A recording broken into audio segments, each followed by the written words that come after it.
پھر ہو جائے اعوذ باللہ من الشیطان الرجیم بسم اللہ الرحمن الرحیم۔ دلوں کا امتحان چاہتا تھا اللہ۔ اب آپ کہیں گے کہ دلوں کا امتحان کس معاملے میں نے بہت ساری جو ویڈیوز کی ہیں ان میں نے یہ بتایا ہے کہ رسول نے گریہ و ماتم کس طرح سے کیا، جناب سیدہ نے کس طرح سے ماتم کیا، حضرت عائشہ نے کیسے ماتم کیا، حضرت بلال نے کیسے سر پیٹا،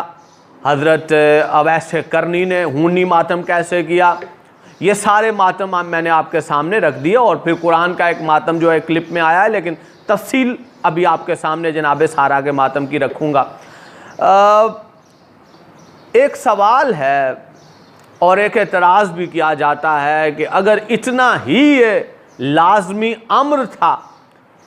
امر کہیں یا اس کو منشائے الہی کہیں یا اس کو پسندیدگی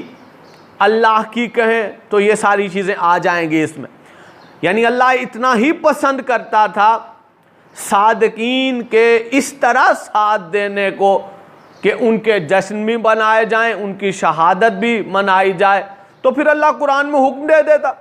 کہ اے ایمان والو، محمد و آل محمد پہ میں درود و سلام بھیجتا ہوں،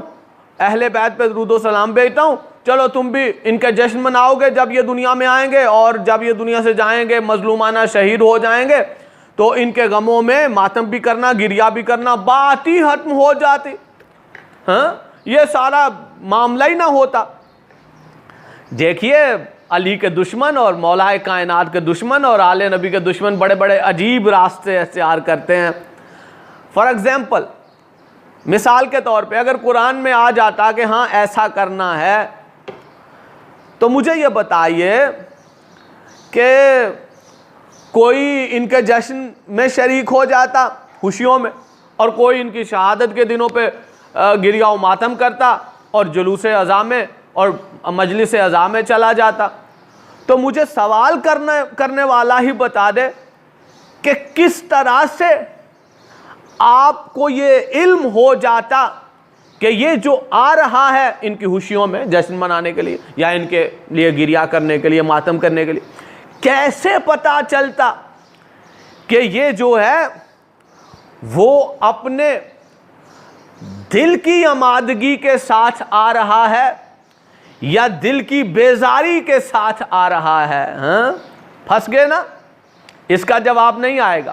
اس کا جواب آئے گا ہی نہیں۔ اچھا اب بات کو پلٹتے ہیں اور نتیجہ آپ کے سامنے دیتے۔ وہ یہ ہے کہ جب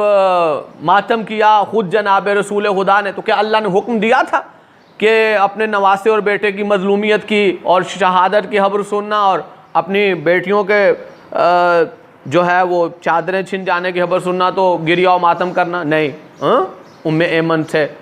روایت ہے، اور پھر یہ ام سلمہ سے بھی روایت موجود ہے، جب روز عاشور عصر کے وقت جب خواب میں رسول خدا آئے تھے اور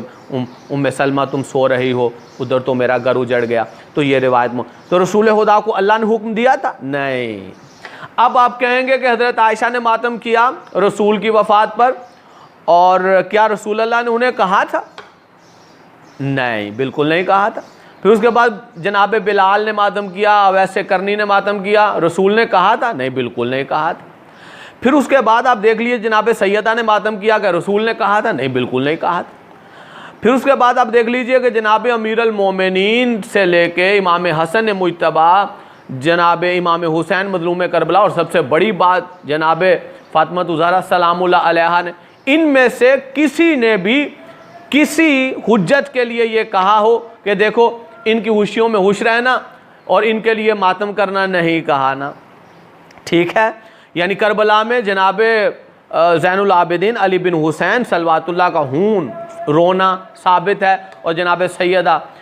زینب کبریٰ صلوات اللہ علیہ پتھروں سے ماتم ہے۔ تو کیا امام حسین نے کہا تھا کہ پتھروں سے ماتم کرنا؟ کیا امام کہہ گئے تھے امام زین العابدین کو کہ خون رونا اور روتے ہی رہنا خون؟ نہیں کہا تھا۔